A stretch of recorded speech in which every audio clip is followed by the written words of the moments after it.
Bien, vamos a leer Marcos capítulo 1, versículos 21 al 28, Marcos 1, 21 al 28 para comenzar nuestro estudio de hoy. Luego vamos a orar un momento. Dice así la palabra del Señor. Y entraron en Capernaum y los días de reposo, entrando en la sinagoga, enseñaba. Y se admiraban de su doctrina, porque les enseñaba como quien tiene autoridad y no como los escribas. Pero había en la sinagoga de ellos un hombre con espíritu inmundo que dio voces, diciendo, ¿qué tienes con nosotros, Jesús Nazareno? ¿Has venido para destruirnos? Sé quién eres, el Santo de Dios. Pero Jesús le reprendió diciendo, cállate y sal de él. Y el espíritu inmundo, sacudiéndole con violencia y clamando a gran voz, salió de él. Y todos se asombraron de tal manera que discutían entre sí, diciendo, ¿qué es esto? ¿Qué nueva doctrina es esta, que con autoridad manda aún a los espíritus inmundos y le obedecen? Y muy pronto se difundió su fama por toda la provincia alrededor de Galilea. El Señor Jesucristo demostró su autoridad no solo en su enseñanza, sino también en sus actos, en sus obras propiamente tal. Y eso es lo que tenemos aquí de los versículos 23 al 28. Antes de eso ya había mostrado su autoridad cuando resistió al enemigo en la tentación en el desierto y lo venció. Y luego cuando llamó también a algunos de sus discípulos para que le siguieran, mostrando que tenía una autoridad superior, ellos sometiéndose al llamado del Señor y siguiéndolo conforme al llamado. Y el versículo 21 y 22 que vimos la semana anterior está hablando también de autoridad. Y entraron en Capernaum y los días de reposo entrando a la sinagoga, enseñaba y se admiraban de su doctrina. Y esta es la razón, porque les enseñaba como quien tiene autoridad y no como los escribas. Luego si leemos el versículo 27 es muy similar a este, pero ahora no respecto a la enseñanza propiamente tal, sino más bien a que la enseñanza iba acompañada de señales evidentes de que había un poder superior en él y una autoridad superior. Y todos se asombraron de tal manera que discutían entre sí diciendo, ¿qué es esto? ¿Qué nueva doctrina es esta que con autoridad manda aún a los espíritus inmundos y le obedecen? Aquí está otra vez la autoridad, en este caso por medio de la liberación que hace de un hombre poseído por demonios. Vamos a orar un momento y luego vamos a entrar en materia. Padre, te damos gracias, te alabamos, Señor, porque tú nos das este hermoso privilegio de acercarnos a tu palabra, de ser enseñados por ti, pero sobre todas las cosas, de ayudarnos a centrar nuestra mirada en Cristo, nuestro Señor, nuestro Redentor, para conocerlo más íntimamente, para tener una relación más profunda con Él, para que haya en nosotros una actitud de mayor dependencia de Él. Danos de tu gracia en esta hora, Padre, que tu Espíritu Santo nos enseñe a todos y cada uno de nosotros. Oramos en el nombre de Jesús. Amén. Notemos cómo la autoridad en la enseñanza de Jesús también se manifestó en la autoridad, en los actos, en los hechos, en las obras del Señor Jesucristo. Ese día particular en que el Señor entró a la sinagoga en Capernaum marcó, como bien dijimos anteriormente, el inicio de su ministerio público en Galilea y puso de manifiesto su autoridad absoluta, tanto en la enseñanza como en su obra. Una vez que hubo enseñado, la gente reaccionó con asombro y admiración por la enseñanza que acababa de salir de sus labios. La razón, les enseñaba como quien tiene autoridad y la comparación no como los escribas. Nunca habían escuchado a ningún rabino en Israel con tal autoridad en su enseñanza y por eso quedaron sorprendidos.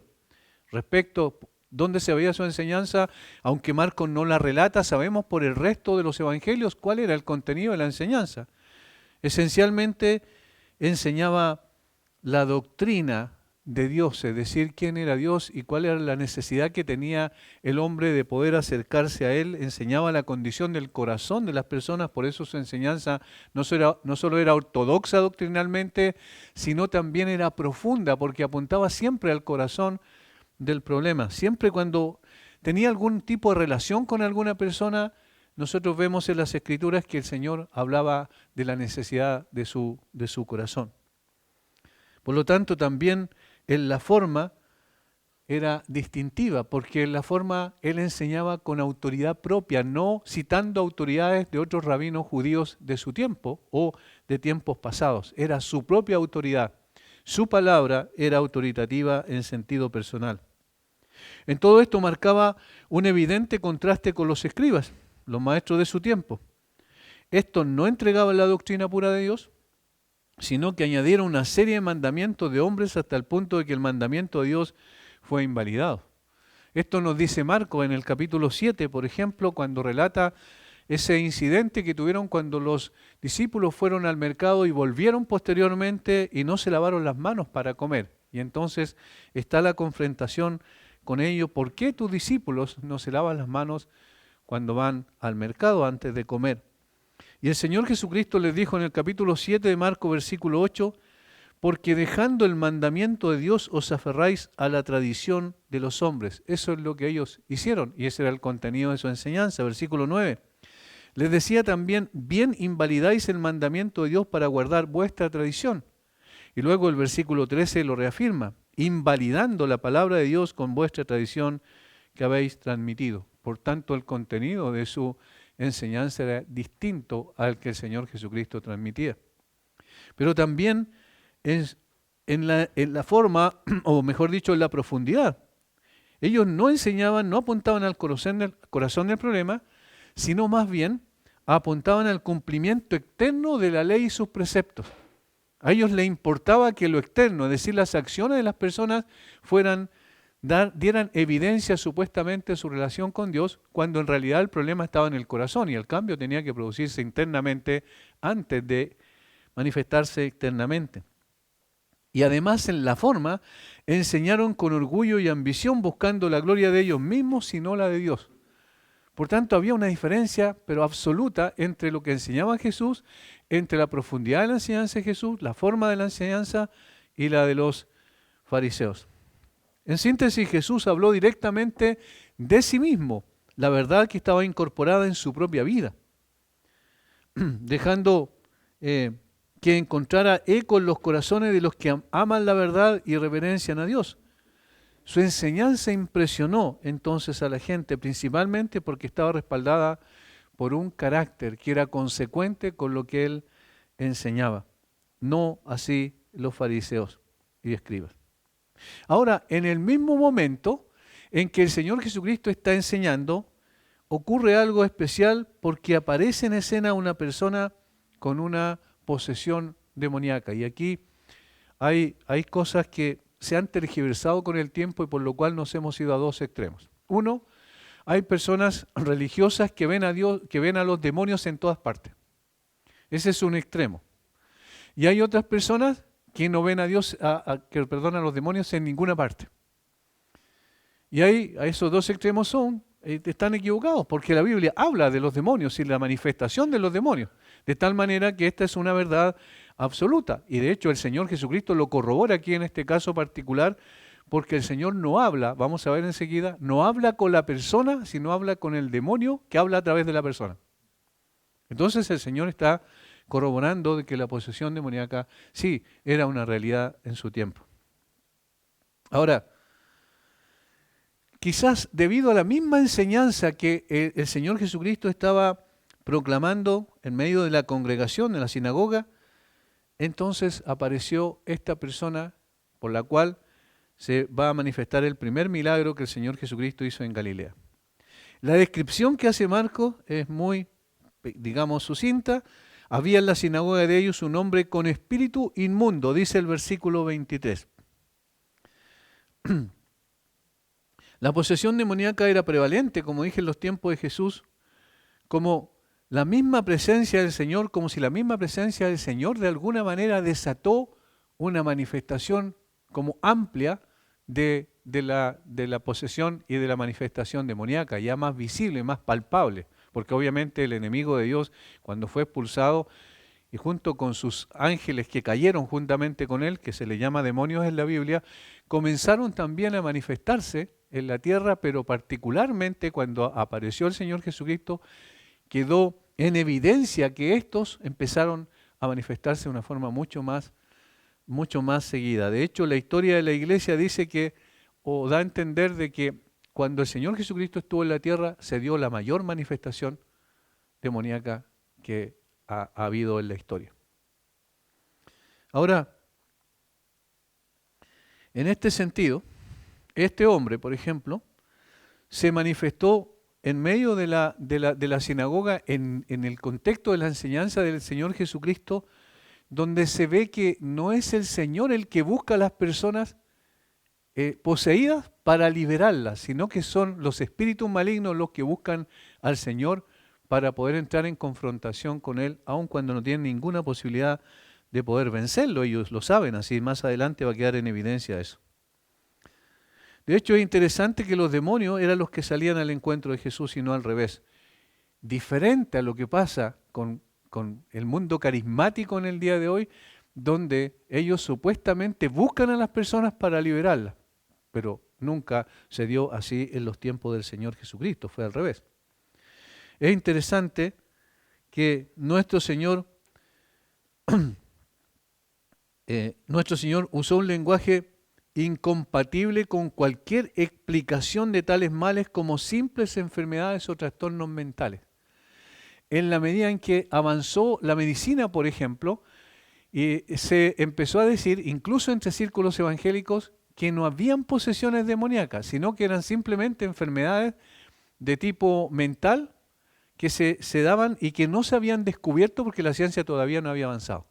O sea, en el fondo era producto de la ignorancia de la gente del primer siglo respecto a estos fenómenos que se daban como convulsiones, por ejemplo, que eran típicos de algún tipo de enfermedad que produce esos efectos, ¿cierto?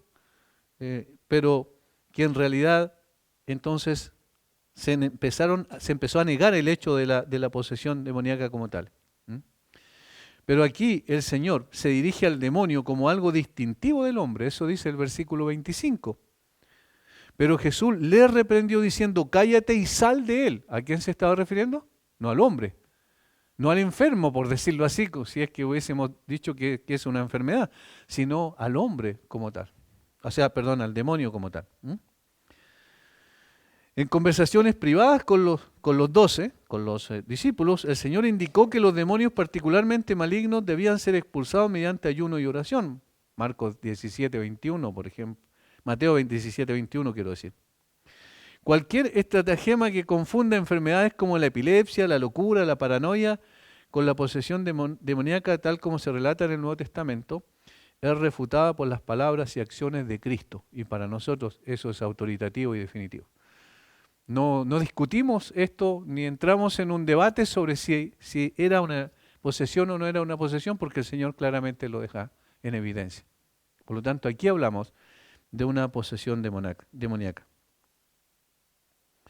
La posesión demoníaca no es un desorden orgánico corporal, una especie de alucinación o alienación mental, y una enfermedad de afección nerviosa, como han pretendido los críticos. El hombre poseído por el demonio está bajo el dominio de un espíritu que tiraniza sobre él, suspende o encadena su libertad, lo priva del control normal de su cuerpo y miembros y utiliza su boca, sus manos y su cuerpo para poder manifestarse. De tal forma que aquí era evidente que este era el problema, incluso dominando sobre la personalidad. Noten la diferencia. Cuando una persona, un creyente, está poseído, vamos a decir, está lleno del Espíritu, el Espíritu nunca le quita su personalidad. Me refiero al Espíritu Santo. No le quita su personalidad. La persona se mantiene con toda su personalidad absolutamente sin ningún tipo de sujeción. Es decir, no es a la fuerza, sino que es simplemente una relación profunda con Dios que permite que el Espíritu lo llene, lo guíe, lo dirija y lo use. Pero en este caso distintivo de los demonios, cuando poseen a una persona, le gobiernan sobre su personalidad y la persona no puede zafarse de esa condición. Eso es lo que tenemos aquí. Veremos en este texto, quiero decir, en tres partes. Primero, la confrontación. Segundo, la liberación. Y tercero, la reacción. Al principio estaremos hablando de la confrontación entre el demonio y Jesús. Luego estaremos viendo la liberación que el Señor hace. Y tercero, estaremos viendo la reacción frente a la liberación. La reacción de la gente frente a la liberación que el Señor hizo de este hombre poseído. Vamos entonces a la primera parte, la confrontación. Veamos el versículo 23 y 24. Pero había en la sinagoga de ellos un hombre con espíritu inmundo que dio voces, diciendo: ¿qué tienes con nosotros, Jesús Nazareno? ¿Has venido para destruirnos? Sé quién eres, el Santo de Dios. Ahí está la confrontación. No deja de ser interesante que fue la enseñanza de Jesús que acababa de entregar en la sinagoga la que despierta la animadversión del demonio. ¿Cómo sabemos eso? Por cómo empieza el versículo 23. Pero, miren, leamos el 22-23. Se admiraban de su doctrina porque les enseñaba como quien tiene autoridad y no como los escribas. Esa es la conclusión a la que llegó la gente que estaba escuchando la enseñanza de Jesús. Pero, es como decir, todo iba bien, pero hubo una intromisión de alguien en ese sentido. Y este pero anticipa la confrontación. La gente se admiraba de su doctrina, estaba asombrada con la autoridad, con la enseñanza, pero el demonio que posee a este hombre entra en escena. Se inquietó profundamente porque lo que hace allí cuando dice que dio voces, en realidad está expresando un grito como angustioso al estar frente a la persona del Señor Jesucristo. Dio voces, en otras palabras, gritó fuertemente, no el hombre, sino el demonio usando los órganos del habla del hombre a quien controla.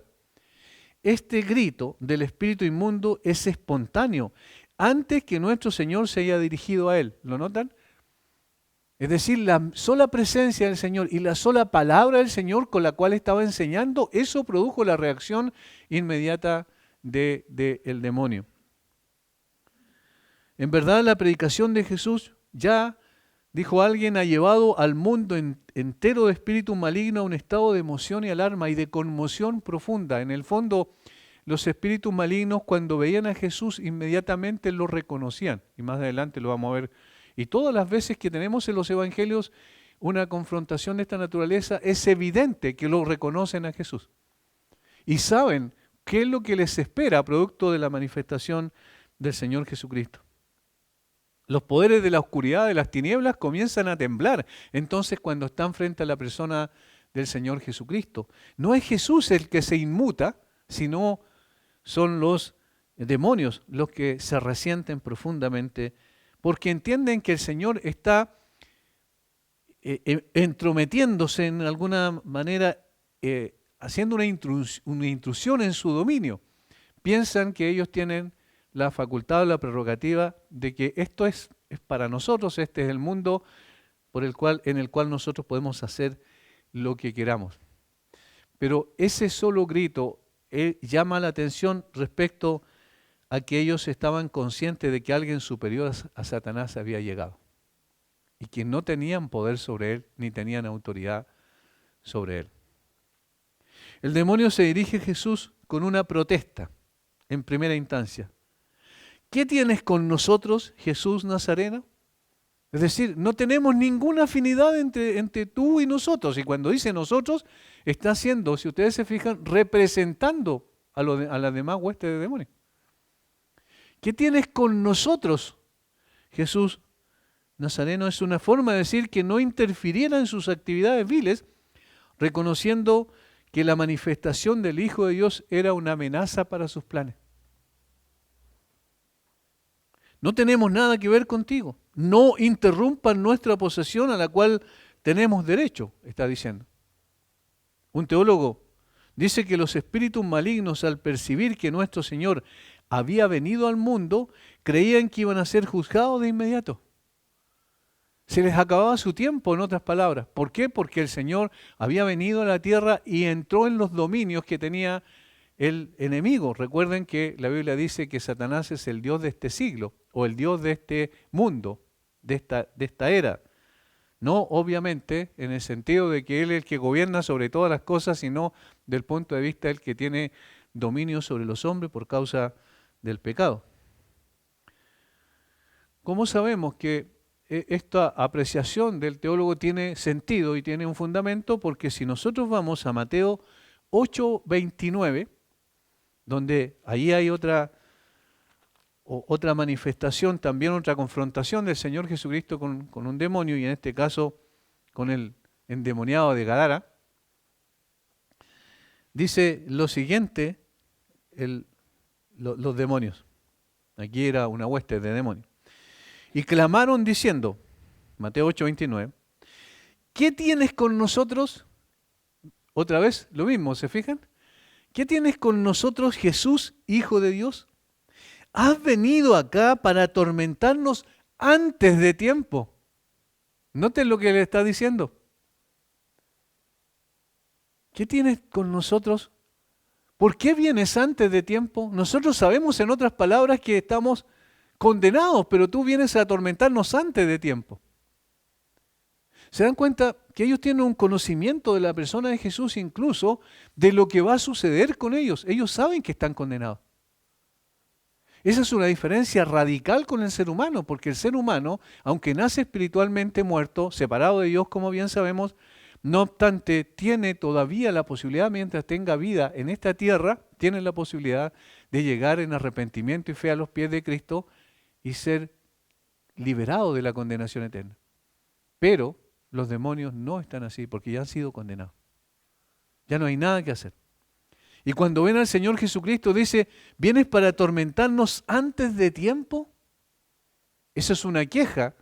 Y en eso consiste la confrontación esencialmente, que ellos se quejan del Señor Jesucristo, pero no pueden hacer nada al respecto. Hay un reconocimiento en estas palabras implícito de autoridad superior de Jesús, a la cual no pueden hacer frente. Y en todo lo que vamos a compartir, vamos a resaltar esto, a enfatizar esto. No pueden hacer frente a Jesús. Es imposible. Ha habido tanta superstición religiosa por mucho tiempo, incluso en las iglesias, que la gente a veces anda preocupado de estas cosas, demasiado preocupado de estas cosas, cuando si estamos en Cristo, no hay nada que temer. Porque los demonios no pueden hacer frente a Jesús, al Espíritu de Dios que mora en cada creyente. De tal manera que aquí hay una evidencia de que ellos reconocen su autoridad, saben quién es Él, enseguida lo va a decir, pero no pueden hacer frente. Simplemente se quejan. Simplemente presentan una protesta, por decirlo así. Solo protestan como si ellos tuvieran la prerrogativa de seguir destruyendo la vida de los hombres. Con esto el Espíritu quiso decir que si Jesús lo expulsaba, usaría una intervención indebida de alguna manera, pero esto no era cierto, porque ellos creían que ese era su territorio y no era posible que alguien pudiese expulsarlo. La posesión del hombre era un ataque directo a Dios y sus obras. ¿Y qué dice la Biblia? A lo cual vino Jesús. Jesús vino a destruir las obras del diablo. Eso dice en 1 Juan capítulo 3, versículo 8. Para esto apareció el Hijo de Dios, para deshacer las obras del diablo. Es decir, el Señor Jesucristo vino a quitarle toda autoridad, todo dominio y todo poder. Y eso es lo que vemos nosotros en el resto de las Escrituras. Y eso había sido una promesa, ¿recuerdan? En Génesis capítulo 3, versículo 15, la simiente de la mujer aplastará la cabeza de la serpiente. Y esta, la simiente de la serpiente, le herirá en el talón o en el calcañar. De esa manera, entonces, se ve que una de las razones o de los motivos por los cuales el Señor vino a esta tierra, que son dos esencialmente, porque obviamente cumplió muchos propósitos, pero dos esencialmente, es venir a quitar el dominio, el poder y la autoridad a Satanás y al mismo tiempo poder liberar a aquellos que por el temor a la muerte estaban toda la vida sujetos a servidumbre. Eso es lo que dice Hebreos capítulo 2, versículos 14 y 15. Así que por cuanto los hijos participaron de carne y sangre, Él también participó de lo mismo, para destruir, este es el propósito, por medio de la muerte al que tenía el imperio de la muerte, esto es al diablo. Eso es lo primero, el primer objetivo que logró el Señor. Y segundo, y librar a todos los que por el temor de la muerte estaban durante toda la vida sujetos a servidumbre. Ahí están las dos razones. Por lo tanto, el Señor tenía toda autoridad y tenía toda la prerrogativa divina para liberar a este hombre de la posesión de este demonio. Jesús tenía derecho, por lo tanto, a liberar al cautivo y a castigar a quien lo había poseído. Así que Satanás todavía, podemos decir, considera una violación de sus derechos cuando Dios libera a un pecador de la esclavitud y destruye su influencia sobre el alma. Hay algo interesante que ocurre. Si nosotros lo vemos desde el punto de vista general de dos reinos, ¿cierto? Porque eso es lo que menciona la Biblia, el imperio de las tinieblas, ¿cierto? La potestad de las tinieblas y el reino de su amado Hijo. Cuando una persona es quitada del reino de las tinieblas y trasladada al reino de su amado Hijo, evidentemente Satanás entiende como una intromisión, como una violación de su derecho, porque él piensa que tiene derecho sobre los seres humanos en general. Y de hecho, todos los seres humanos, a excepción de los creyentes, están bajo su autoridad. Por lo tanto, la obra del Señor es quitar a esas personas de la potestad de las tinieblas y trasladarlos al reino de su amado Hijo en un sentido de liberación. La liberación que el Señor hace espiritual del punto de vista de sacarnos de esa condición de perdición a una de salvación es la más importante que existe. Y aquí está prefigurado en un sentido cuando este hombre está poseído por un demonio y el Señor comienza el proceso para quitarlo de allí y darle la libertad. Ahora, lo segundo que vemos en la actitud del demonio frente a Jesús, lo primero es la protesta que hace, lo segundo es una declaración explícita de que el Señor tenía el poder y la autoridad para destruirlo. La palabra para destruirlo no significa aniquilación, eso es bueno poder recalcarlo. Cuando la Biblia utiliza la palabra, al menos esta que aparece en el griego acá, destruirlos, no habla de aniquilación, es decir, que ya dejan de ser. Como por ejemplo se ha tomado así, algunas personas o algunas sectas que no creen en el infierno lo han tomado de esa manera. De hecho, esa doctrina se llama aniquilacionismo, es decir, que la persona muere y después ya deja de ser, simplemente. Es decir, no hay juicio, no hay castigo más allá de esta tierra. El único castigo y la diferencia es que los que se van sin Cristo, esas personas son aniquiladas y el que está con Cristo vive por la eternidad. Así lo plantean en algunos grupos sectarios y se basan en algunas traducciones, como en este caso, por ejemplo, aquí dice, has venido para destruirnos, pero en realidad la palabra destruirnos no tiene que ver con aniquilación, sino en el contexto expulsarlo de los cuerpos humanos en este caso, lo cual para ellos era una especie de destrucción, en el sentido que le quitan toda autoridad, todo poder y toda capacidad para poder seguir haciendo su obra vil. Destruye de esa manera el poder que habían ejercido sobre los hombres durante tiempo, hasta que llegue el tiempo de infligirle el castigo completo que les está reservado para ellos, como dice el resto de las Escrituras. Algunos dicen que esta frase que dice has venido para destruirnos, puede ser traducida como una interrogación o como una afirmación. Es decir, ¿has venido para destruirnos? O ¿has venido para destruirnos? ¿Entienden? Una interrogación, una pregunta o una afirmación. De cualquier manera, de las dos formas tiene el mismo sentido. En otras palabras, el demonio está reconociendo que el Señor tiene el poder y la autoridad para infligirles un castigo consistente. El demonio sabía que la suerte de ellos estaba echada y bien pudiera en este mismo instante el Señor condenarlo. Claramente este demonio reconoció a Jesús como su juez entonces. Esto demostró la gran autoridad del Señor aún frente a los demonios. Es interesante que los demonios reconocen que Jesús es su juez y tiene autoridad para juzgarlo. Pero los seres humanos, la soberbia y el orgullo del ser humano no reconoce eso. De hecho, muchos de ellos dicen, me acuerdo en una ocasión en la televisión apareció un conductor y llevó a su programa a una persona que era miembro del sindicato de futbolistas y que era creyente.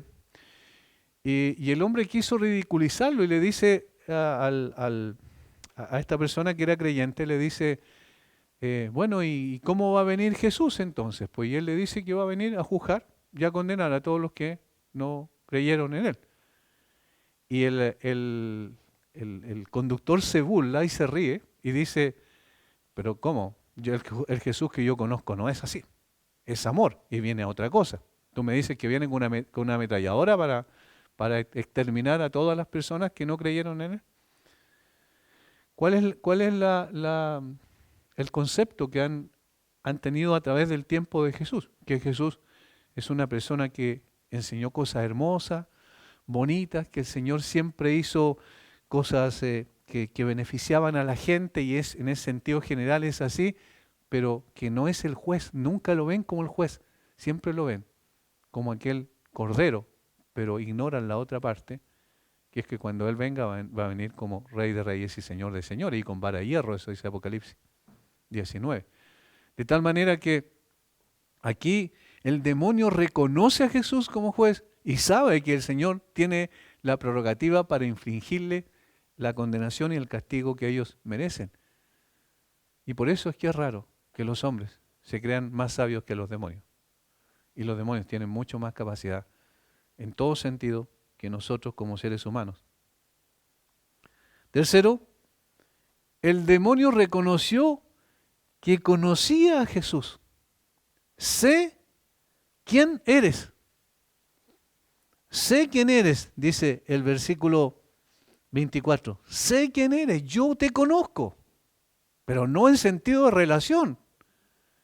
Y noten cómo aquí aprendemos otras cosas. El demonio nos está diciendo, yo tengo una relación contigo, porque no hay ninguna relación entre Jesús y los demonios, sino que está diciendo, yo sé quién eres, yo te conozco respecto a tu carácter y a tu naturaleza, pero no significa que creía en Él. Ojo con eso. Sé quién eres. Este título implica, ¿quién eres? El Santo de Dios. Este título implica la creencia en la deidad de Jesús y lo vemos a la luz del Antiguo Testamento. ¿Por qué?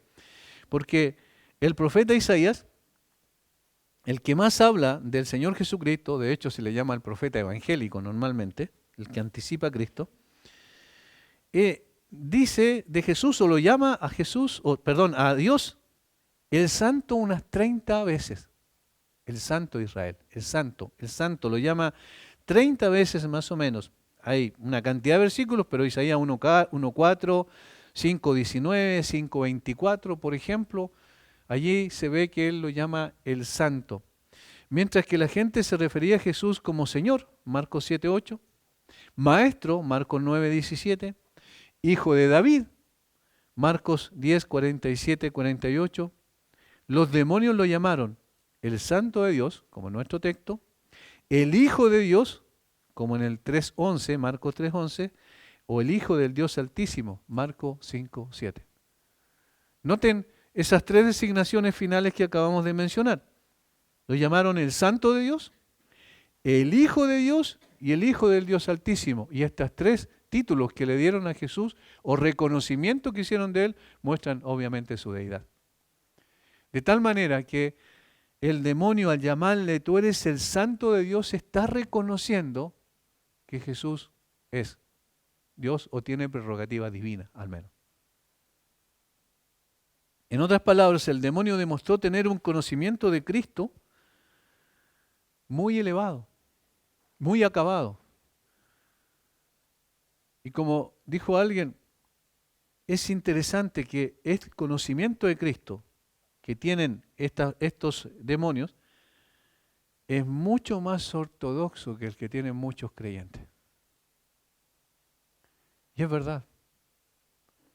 Porque el conocimiento de estas personas hace que en ellos, por contraste, por ver a una persona, estar frente a una persona de bondad absoluta, de perfección absoluta en bondad, en santidad, vean que ellos no tienen nada que ver con el Señor Jesucristo y que solo el Señor puede ejecutar justicia, juicio sobre ellos. En otras palabras, cuando el Señor se presenta como el santo, es más manifiesto que ellos son impuros. Por eso es que esa es la designación que se da al demonio, ¿se fijan?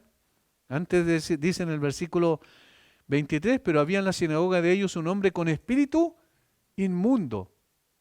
Y eso los judíos normalmente a los demonios le llamaban espíritus inmundos para mostrar el contraste absoluto que había entre el Dios santo y el inmundo, ¿cierto? En este caso, el demonio.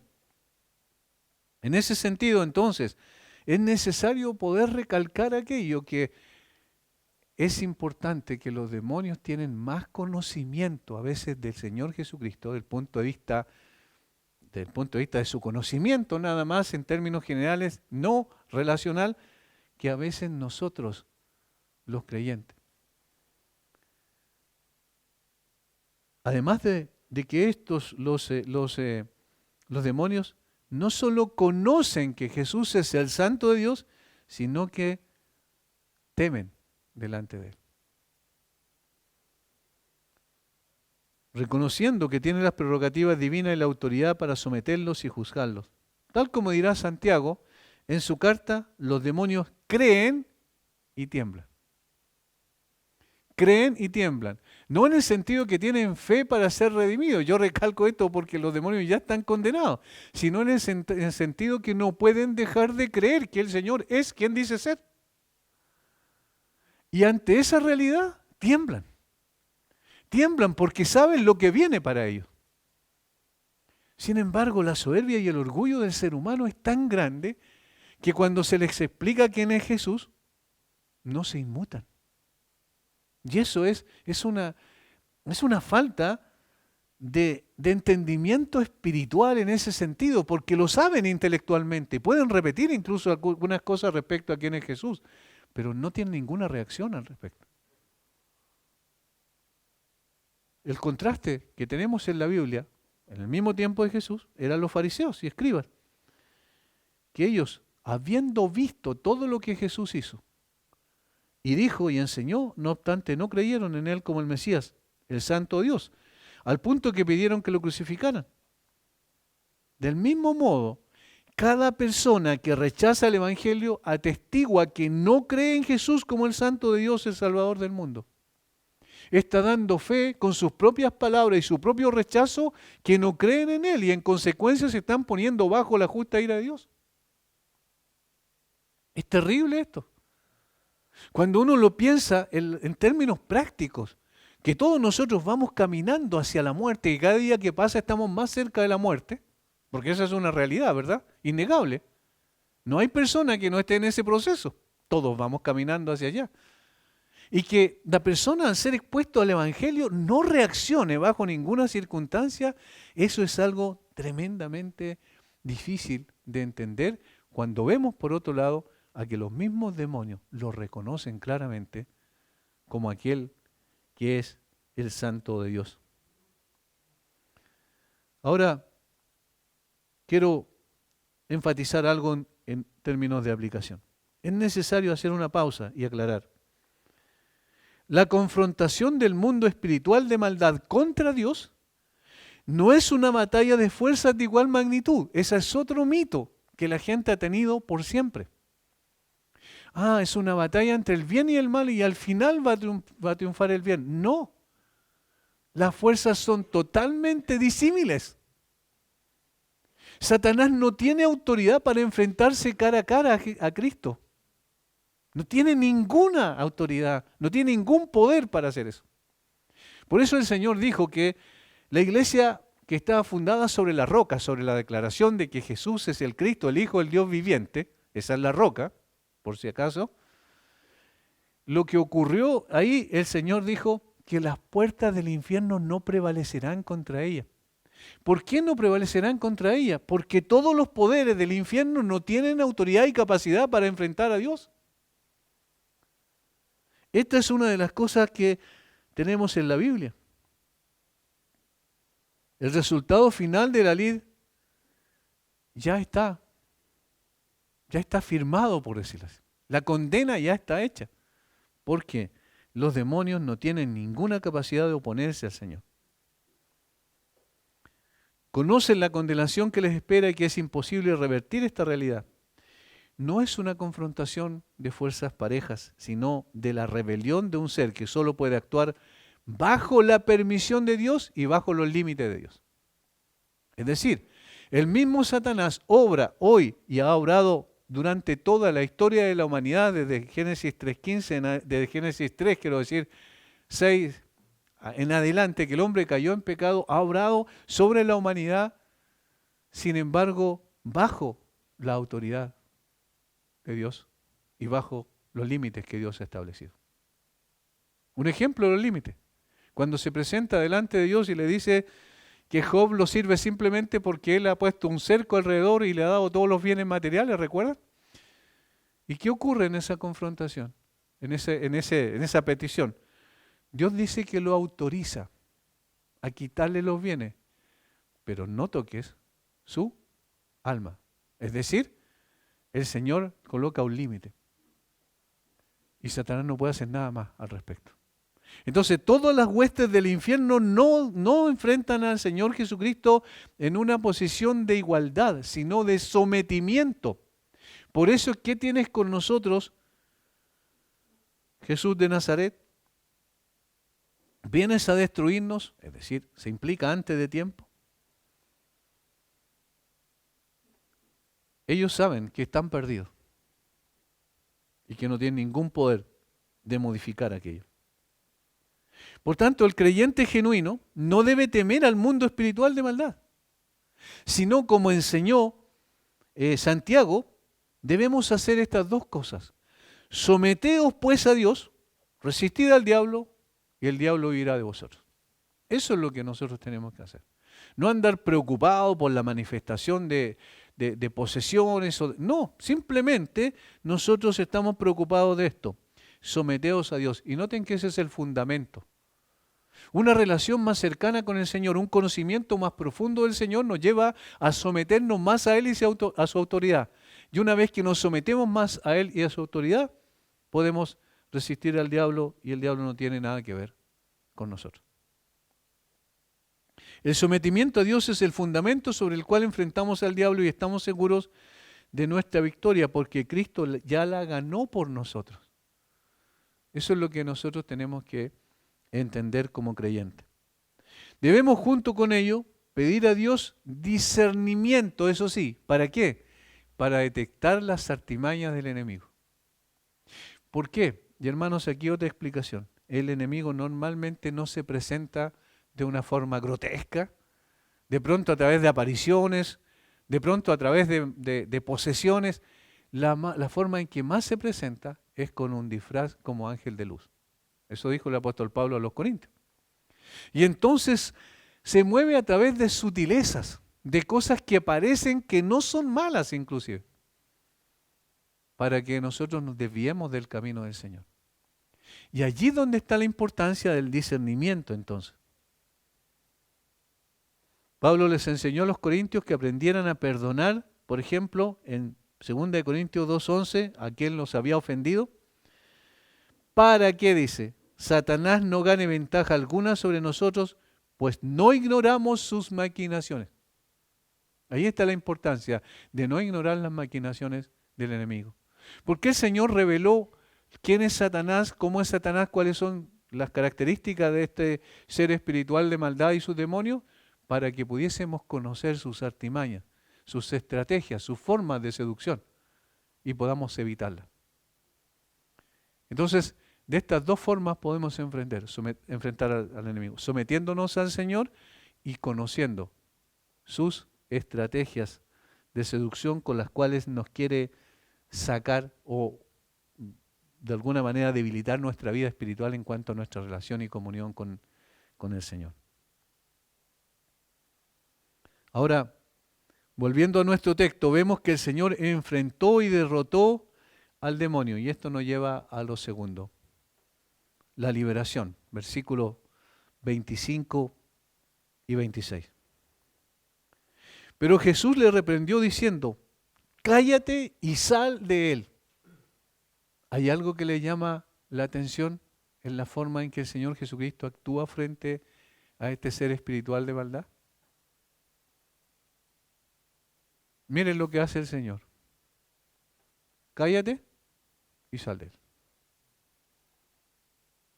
Pero ¿cómo si yo vi el exorcismo, pastor, y el exorcismo hacían una cantidad de cosas, tenían agua bendita, le lanzaban agua bendita y hacían una cantidad de, un ritual tremendo, gritaban y hacían cosas y lo retaban al demonio y todo. Esto es lo que el Señor hace, porque no tiene para qué hacer un show para poder liberar a un hombre. ¿Por qué? Porque su palabra tiene poder. Simplemente le reprendió y le dijo, cállate y sal. Y se acabó. Sal de él. La condición de este hombre era terrible. Toda su persona estaba bajo la autoridad y el poder del demonio. Pero ante la presencia del Señor y el poder de su palabra, no hay enemigo que pueda resistir. Eso es lo que nos enseña la Escritura. Cada vez el Señor hizo lo mismo con los demonios. Simplemente el poder de su palabra fue suficiente. Nosotros hemos enfatizado muchas veces eso. Por eso estudiamos la Escritura. Por eso meditamos y reflexionamos en la Escritura cada día. Por eso también entendemos que la Escritura debe ser central en el contexto de la iglesia y en todas las actividades de la iglesia. Porque la palabra de Dios tiene poder en sí misma.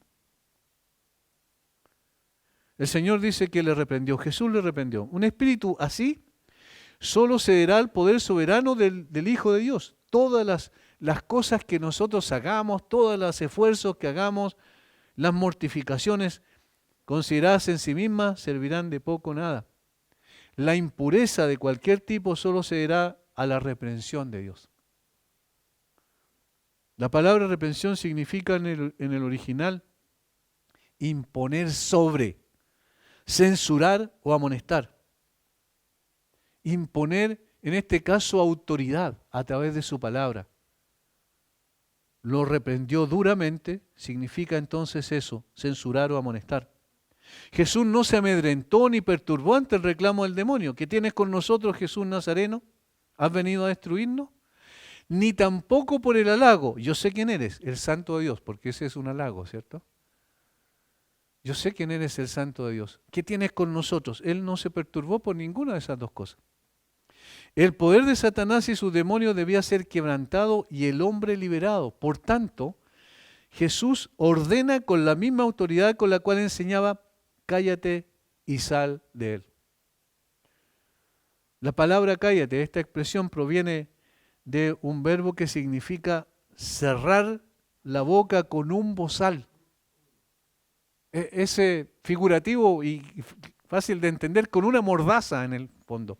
Es cerrar la boca, colocarle algo en la boca para que no calle. Amordazar, metafóricamente, taponar la boca, dejar sin habla, reducir al silencio. Eso es lo que hizo el Señor con el demonio. Miren qué diferencia. Las liberaciones, entre comillas, que hacen en el día de hoy en el mundo carismático, no tienen ningún sentido porque se supone que tienen que hablar con el demonio. Jesús no habló con él, simplemente le dijo, calla y sal de él. Lo primero que hizo fue callarlo y eso es interesante porque lo último que dice el demonio es verdad. Jesús es el Santo de Dios. ¿Por qué lo calló? ¿Por qué no permitió que el testimonio testificara de quién era él delante de las personas allí? Y ahí hay algo interesante. Recuerden lo que pasó más adelante en otra escena similar. ¿De qué lo acusaron los fariseos a Jesús? ¿De echar fuera demonios? Por el príncipe de los demonios. Miren, el Señor Jesucristo, en más de una ocasión, cayó a los demonios cuando estaban diciendo quién era Él. ¿Por qué? Porque el Señor no acepta el testimonio del mundo espiritual de maldad de quién es Él. Porque no hay una asociación. No hay una alianza, no tienen nada que ver el uno con el otro. Y eso lo repitió después Pablo. Capítulo 16 del libro de los Hechos, cuando la muchacha decía, estos son hijos siervos del Altísimo, que proclaman la palabra de Dios. ¿Qué hizo Pablo? Se volvió y también expulsó al demonio que poseía a esta mujer adivina en Hechos 16. Y obviamente siguió la misma forma en que Jesús lo hizo acá. Alguien escribió respecto a la orden de Jesús. Jesús lo reprendió, lo amenazó, le impuso silencio. Calla, sea amordazado. Dice él, este teólogo, Cristo tiene un bozal para ese espíritu inmundo, tanto cuando adula como cuando ladra, dice. Tales reconocimientos, Cristo los desdeña. Tan lejos está de aceptarlos. El Señor no puede aceptar que alguien que no tiene nada que ver con Él pueda dar testimonio de Él. ¿Quiénes somos los llamados a dar testimonio de Jesús? Los creyentes, los que estamos en relación con Él. El Señor sabía que este demonio confesó que Él era el Santo de Dios con fines siniestros, porque aquí podemos ver un poco la estrategia de Satanás, porque si Jesús aceptaba el testimonio del demonio, se exponía a ser acusado de que los demonios eran sus aliados. Era necesario que nuestro Señor inmediatamente afirmara su poder absoluto sobre los espíritus malignos. Y no solo esto, sino también que debería mostrar que no tenía nada que ver con ellos. El apóstol Pablo siguió el mismo patrón, como dije. Una vez que el Señor cayó el demonio, en el mismo momento le ordenó que saliera del hombre. Este mandato se da en la misma forma tajante e imperativa que el anterior, es decir, que no admite una confrontación, en el sentido no admite una discusión al respecto o algún tipo de negociación. Pero ¿qué te parece si me quedo durante un tiempo más? No, esto es imperativo, es un mandato con orden absoluta. Sal de él y tenía que obedecer. Ninguna objeción se presentó al respecto, sino un sometimiento absoluto a la orden del Señor. Salió de él. Eso manifiesta la autoridad absoluta de Jesús sobre el mundo espiritual de maldad. Y eso es lo que tenemos en el texto. Dice, versículo 26, y el espíritu inmundo, sacudiéndole con violencia, porque obviamente estaba enojado, porque el Señor Jesucristo le mandó a salir, no obstante no pudo retenerlo, y clamando a gran voz salió de él. Con un grito espantoso salió de la persona y finalmente este hombre fue liberado. Pero en la liberación se mostró la autoridad de Jesús. En la confrontación se mostró la autoridad de Jesús a través de la misma implicación que el demonio hace cuando lo reconoce como quien tiene poder para destruirlo y como el santo de Dios. En ambos casos que hemos visto, en la confrontación y la liberación, la autoridad de Jesús es evidente. Y finalmente vemos la reacción, versículos 27 y 28. Y todos se asombraron de tal manera que discutían entre sí diciendo, ¿qué es esto? ¿Qué nueva doctrina es esta? Que con autoridad manda aún a los espíritus inmundos y le obedecen. La gente quedó perpleja, eso es lo que significa la palabra. Quedaron perplejos, atónitos, asombrados, sorprendidos. Todas estas son implicaciones de la palabra en el original. Lo que está diciendo que estas personas nunca habían presenciado una situación de esa naturaleza e implicaron en la conclusión de que algo nuevo había llegado. ¿Qué nueva doctrina es esta? Que con autoridad manda aún los espíritus inmundos y le obedecen. Tiene que haber sido algo muy fuerte para estos que estaban en ese día en la sinagoga, para las personas que estaban allí. Los judíos devotos, entre comillas, que iban, ¿cierto?, para escuchar la palabra, porque nunca habían escuchado ni habían visto algo así. Nunca habían escuchado una enseñanza así, ni habían visto algo así. Noten que dicen que nueva doctrina, que nueva enseñanza también se puede traducir. ¿Es esta? Todas estas son evidencias de que ellos no pudieron quedar indiferentes frente a la autoridad del Señor Jesucristo. Eran conscientes que el Señor poseía una autoridad superior, aún sobre el mundo espiritual de maldad. Y eso era terrible, porque en el tiempo del Señor Jesucristo, como había también mayor manifestación demoníaca, esto eran cosas que todo el tiempo seguramente ellos lo veían cuando los fariseos, incluso el Señor más adelante va a enseñar eso, que los fariseos le enseñaban también a sus hijos a poder hacer exorcismos.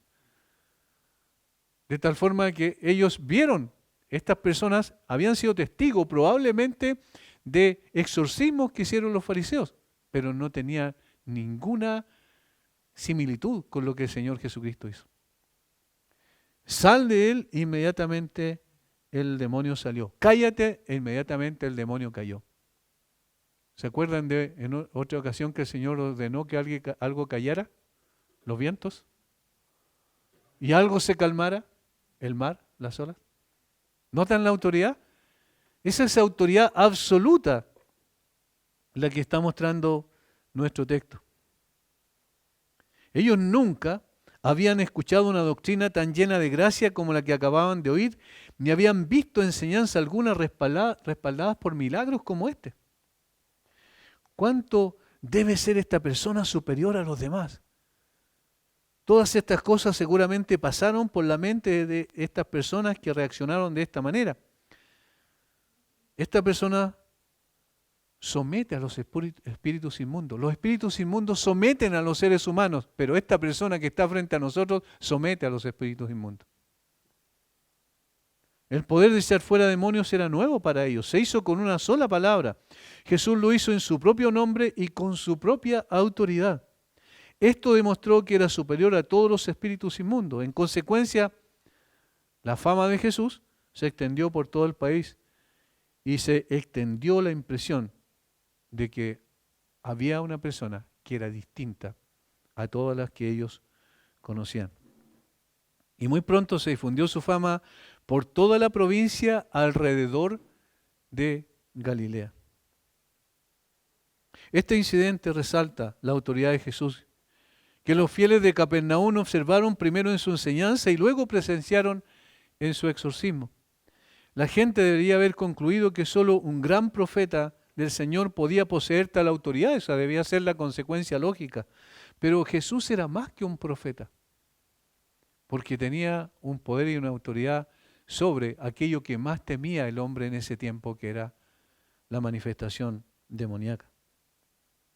Jesús no reveló quién era en forma inmediata, pero sí le dio a estos judíos practicantes suficiente revelación sobre sí mismo, por lo que deberían haberlo aceptado como tal, como el Mesías.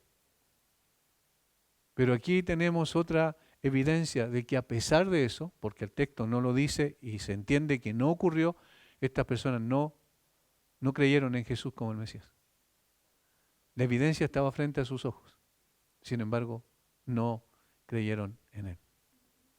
Esto ocurrió con los fariseos también. Y los escribas y los saduceos fueron testigos todo el tiempo de todo lo que Dios hizo a través del Señor Jesucristo cuando Él estuvo en la tierra. No obstante, igual finalmente pidieron que lo pusieran en una cruz. Así el hombre tiene más dureza en su corazón, a pesar de la evidencia notable hasta el día de hoy de que Jesús es quien dice ser, el Cristo, el Hijo del Dios viviente, como dijo Pedro, y en consecuencia el Salvador del hombre. Padre, te damos gracias por darnos privilegios como estos. Reunirnos en tu nombre ya es un privilegio. Abrir tu palabra es otro gran privilegio. Ser enseñados por tu Espíritu a través de tu palabra es también, Señor, un regalo precioso. Pero llevarnos a considerar a nuestro bendito Redentor y conocerlo mucho más profundamente es, Señor, maravilloso y produce un gozo grande en nuestro corazón. Al mismo tiempo que un desafío que nos presenta. El conocerte a ti no solo tiene que ser un conocimiento intelectual, sino debe conllevar una relación más íntima y profunda contigo. Danos de tu gracia para que eso sea una realidad.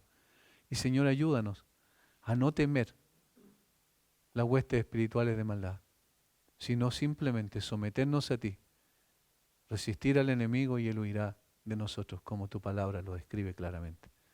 Porque no hay poder más grande que tu poder, ni autoridad más grande que tu autoridad.